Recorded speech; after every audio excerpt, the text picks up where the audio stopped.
Good afternoon. My name is Sarai Ajai, and thanks for watching. Today is April 14, 2017. The time is 12:46 p.m. and this is the fourth documentary that I am recording. I want to go into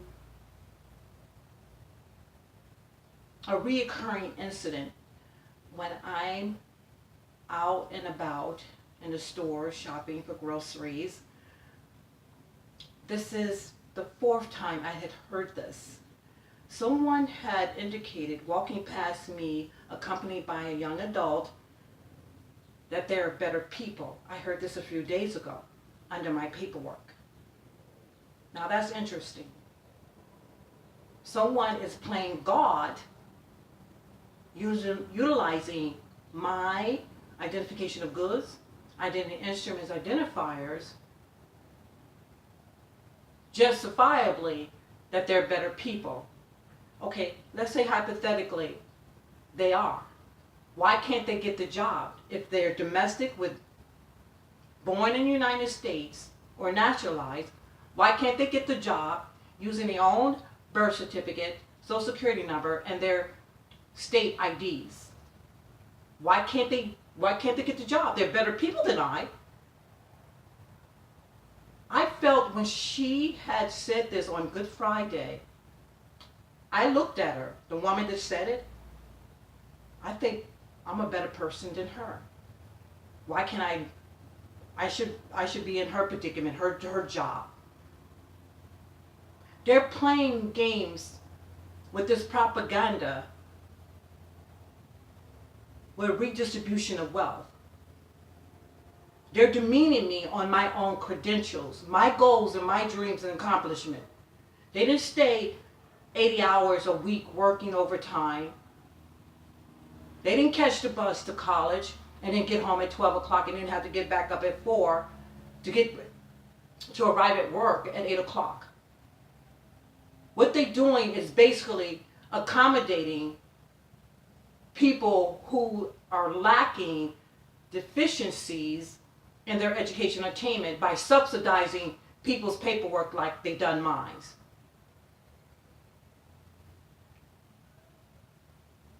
I call this the broken mirror effect.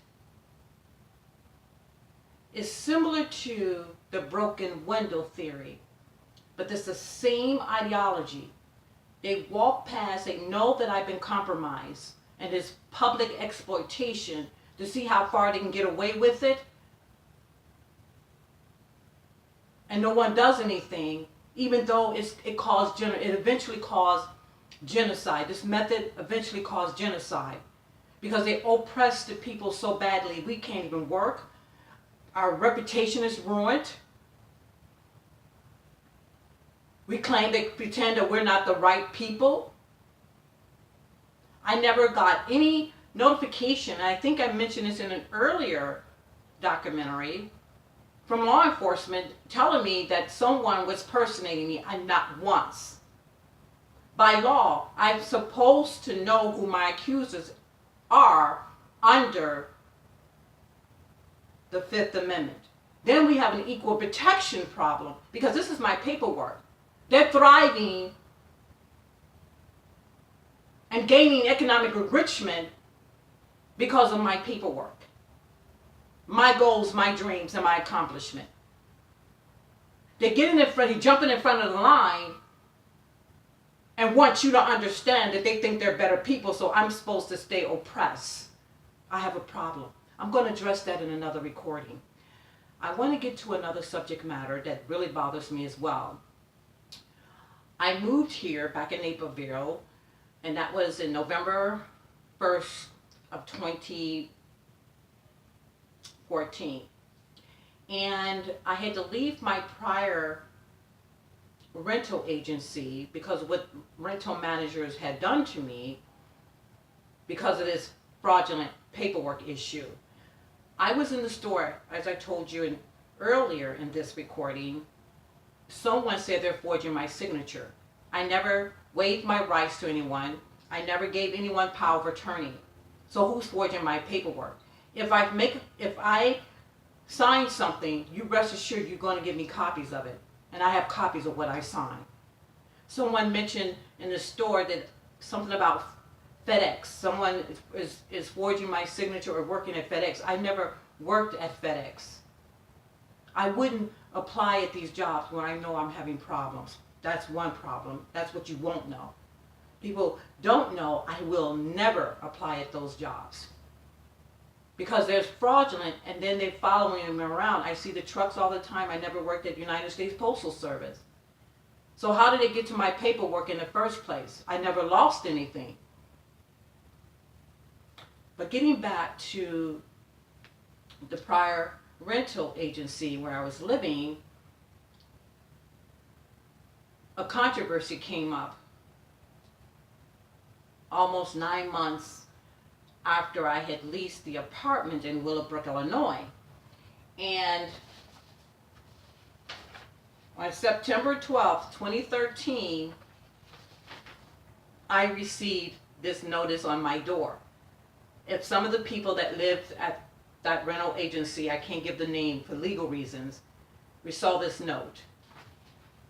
It states, "We need your help. We recently found out that HUD has required all of our residents to fill out and sign the attached release of information form. Please fill out and sign the form and return it to the office. We will give every resident who returns the forms a rent credit of $5. This had ruined people's lives. Because of my background in forensic accounting and legal, I start questioning the consent for the release of information. It's a notice. Here it is. I wouldn't sign it. There is a voice recording. I did do a voice recording when I was there. I never signed it. It's for HUD release.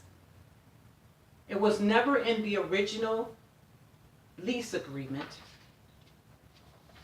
And then this was another one. There were a couple of forms. Here's the other piece of it.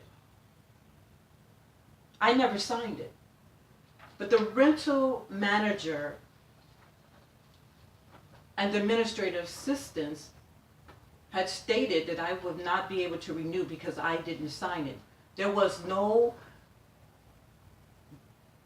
binary notice, legal notice that I should sign this. It wasn't in my lease agreement.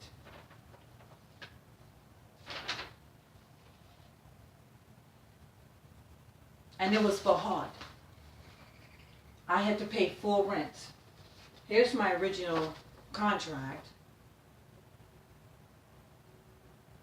that begins on November 1st of 2012 for 12 months. You see, $6.99. I have the receipts that I paid full rent. Even when I left, even here, I'm paying full rent. I never got any HUD subsidies, none whatsoever. I am dealing with constant drama that someone claiming they were collecting rental subsidies off my paperwork and I never signed it. Someone said they forged my signature because they didn't like me. I have moved away from there since November 1st of 2014, and they did it because they didn't like me. And now they're stalking me. I do have a federal case, it's pending, and they're stalking me and talking about they want to tongue me. That's all they talk about. They follow me. I moved away from there. I think about 15, maybe 15 miles away from there. And they want to tongue me. They following me.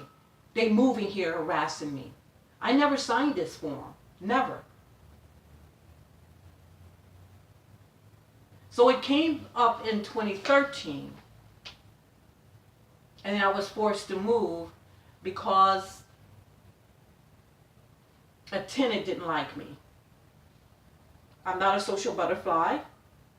I don't hang around people, so I don't know why this happened to me. None whatsoever. I don't even know why.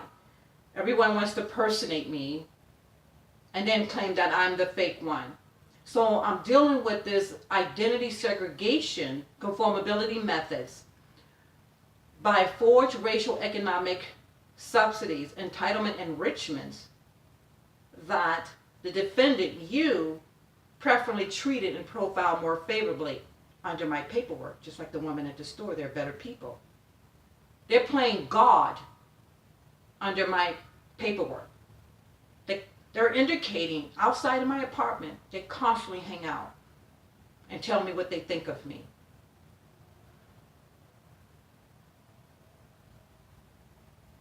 I am suffering and I can't have no help. I'm oppressed by this issue because they're on fake paperwork. I never applied. I never worked in the courthouse of government. I had never held a federal job.